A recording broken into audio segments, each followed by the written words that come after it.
Hi everyone, here's what's bothering me today. On Twitter, a user named Budrino asked a very simple question. Who was Canada's least bad Prime Minister? And in reality, it's probably Lester B. Pearson.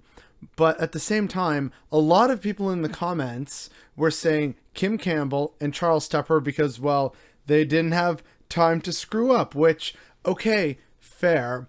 But this all made me realize that there's another objectively really good Canadian Prime Minister that almost never makes the news or has any kind of awareness within the Canadian landscape.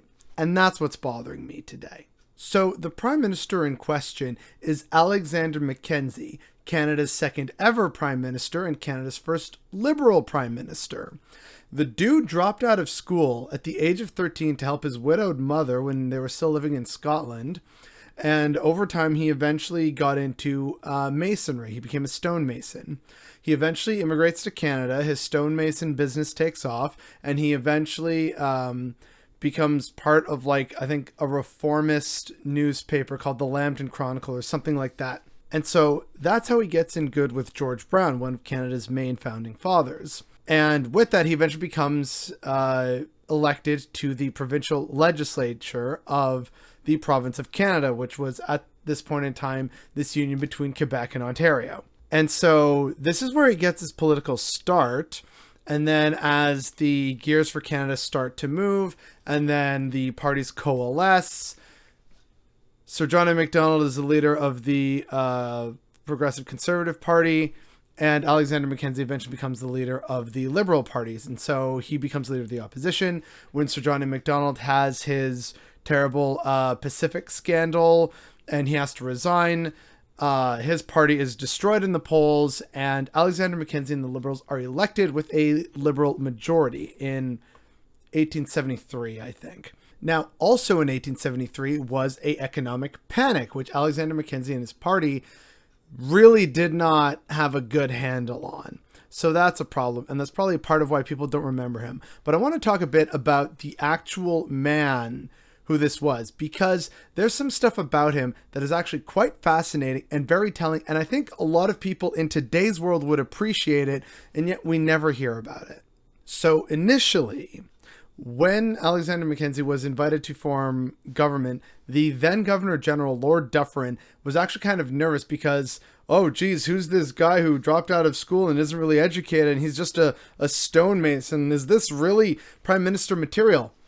By the end of his meeting, he was so impressed with Alexander Mackenzie that he had this to say. However narrow and inexperienced Mackenzie may be, I imagine he is a thoroughly upright, well-principled, and well-meaning man. And that's accurate because Alexander Mackenzie is pretty much one of the only early prime ministers to not be knighted because he steadfastly refused to be knighted, citing it being at odds with his democratic principles.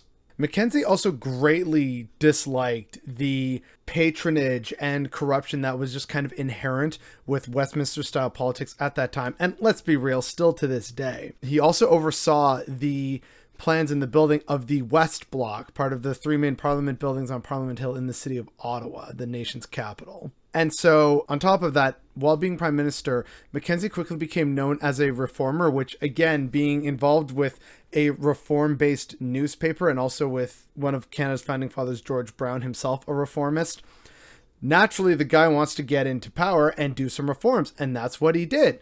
So he tried to simplify the machinery of government, achieved by, apparently, according to standard definitions, a remarkable record of reform legislation. He introduced the concept of the secret ballot, which he created the Supreme Court of Canada, basically stating that, hey, if Canada's going to be its own independent nation, then we need our own independent judiciary. So good on him for that. He also established the Royal Military College in Kingston, and he also built Fort Henry. So there's this really weird story of him taking a tour of Fort Henry, and he asks one of the soldiers, hey, do you know how thick the wall is? And the soldier goes, oh, sorry, I'm afraid I don't know. He says, I do. It's 5 feet and whatever inches thick. I know, because I built it myself. That's just silly, but also awesome. Mackenzie also created the Office of the Auditor General, which, as many Canadians will know, since, the times of Stephen Harper till now, is a very important and relevant position that has been a big part of bringing certain issues to light and keeping the government in check. So again, good on you, Mackenzie. This guy was clearly very principled, and even, his political supporters and opponents all apparently agreed that he was known and loved for his honesty and his integrity, which, again, that's something that you'd think we would love and appreciate in prime ministers, be it past or present, and yet this guy never gets talked about. He also declined his knighthood, not once, but 3 times. It also declined being part of the UK Privy Council, which is why he's also one of the early prime ministers to not be granted the title Right Honourable. The dude had principles, and while he only served 1 term because the Great Panic of 1873 really didn't help his government, and so in 1878, MacDonald and the Progressive Conservatives were swept into power again. It's a very short legacy, but it's one that left very notable impacts on Canada. But we never talk about the guy. And it's weird, because we should talk about him, because he was just, had integrity, was honest, forthcoming, and really held true to his principles, which for the most part seem to be good principles, such as, hey, we're an independent nation, we need our own Supreme Court, we should streamline the efficiency of government and actually make it work because this is a new country and everything, we gotta get this machinery rolling. The man did a lot, and yet we never celebrate him, and no one knows who he is. Which, again, it's a shame, because if we're talking about some of Canada's least bad prime ministers, he's up there, and he was the second one we ever had.